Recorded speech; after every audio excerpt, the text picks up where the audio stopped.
somebody says hello enthusiastically and you don't answer very enthusiastically, then they feel cheated. It's almost as though they had a kind of a little machine or cash register in their head that was figuring out how much hello you said and how much they owe you back.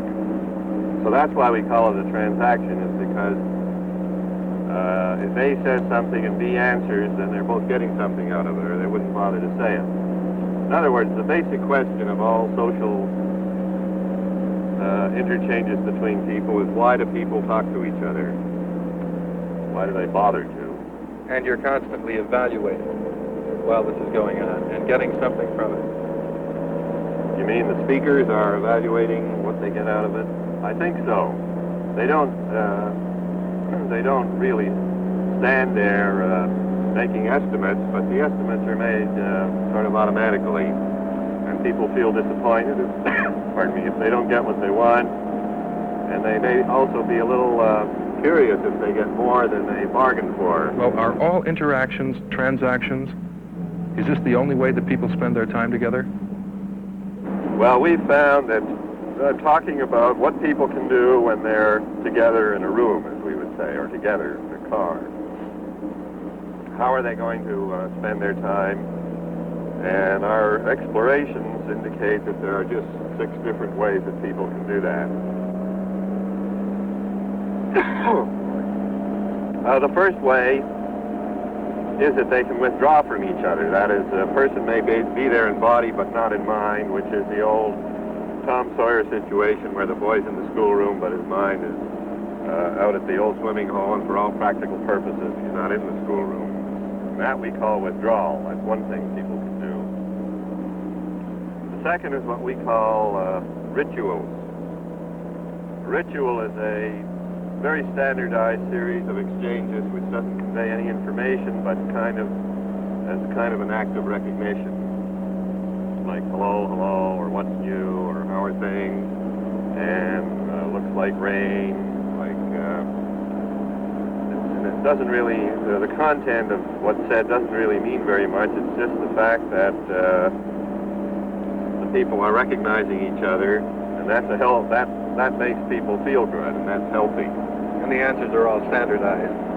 They tend to be pretty well standardized. For instance, if I say to you, looks like rain, and you're supposed to answer yes, and if you answered no, that would throw us off, and we'd have to kind of do a double take and figure out what kind of a conversation to have. So if you just say yes, then you're really saying to me, yeah, you're okay, and we move on to the next exchange. So the answers are standardized. Then the next step is, after people have gone through rituals, is what we call pastimes, which are not quite as standardized as rituals, but they give the person a feeling, perhaps, that they're saying something that they really mean or that's original, but actually they are fairly well standardized. Our classical example is a pastime called General Motors, which people play at cocktail parties or wherever they may be. What's that one? Well, that's, one guy says, I like a Ford Chevrolet or Plymouth, and you choose one, better than a Ford Chevrolet or Plymouth, and you choose one, because, and then you complete in 25 words, and then the other guy says, oh yeah, but I like, and he chooses one of the 3, and completes his sentence in 25 words.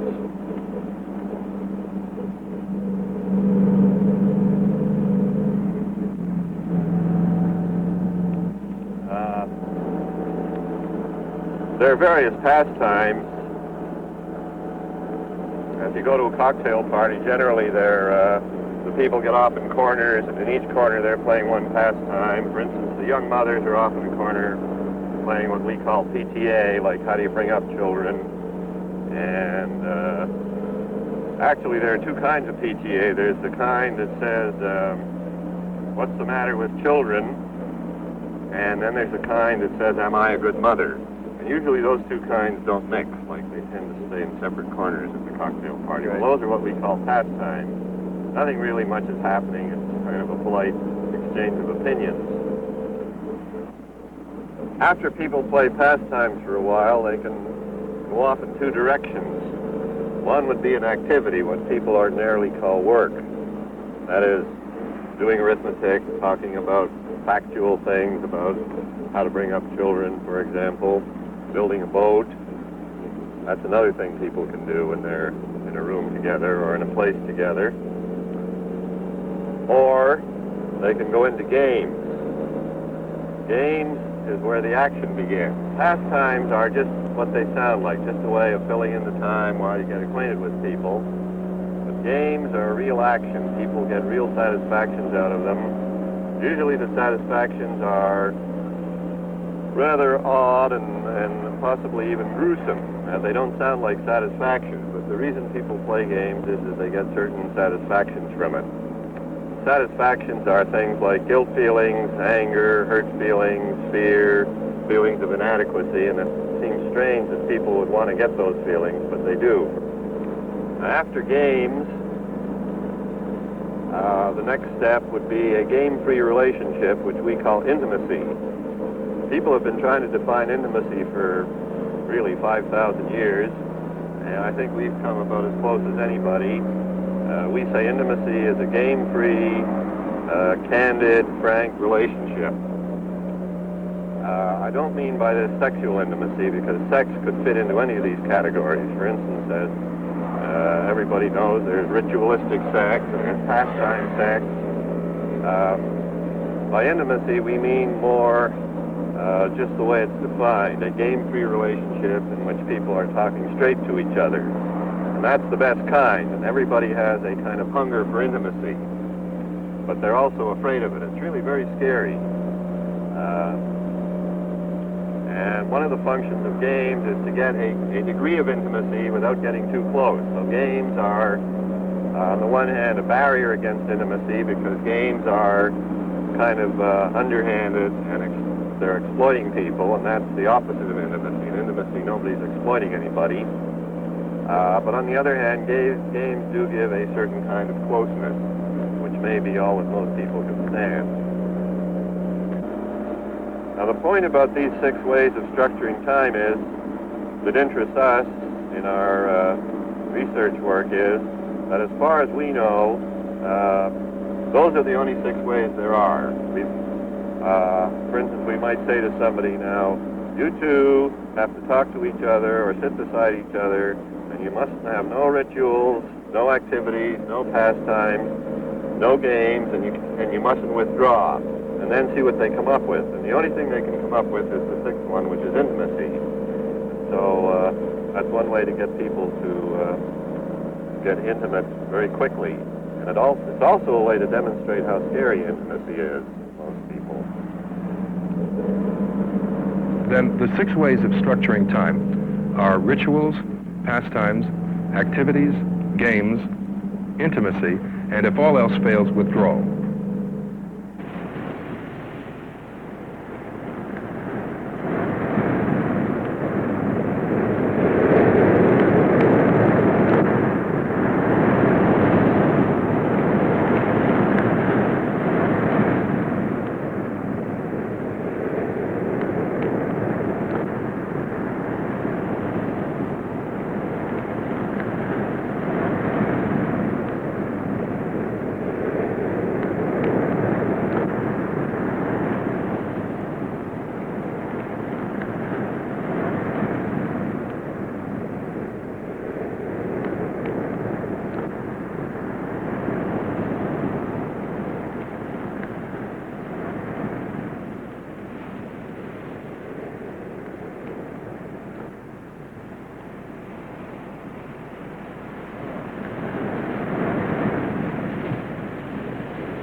Now, this coast is just absolutely beautiful. In the midst of all this, it's sort of hard to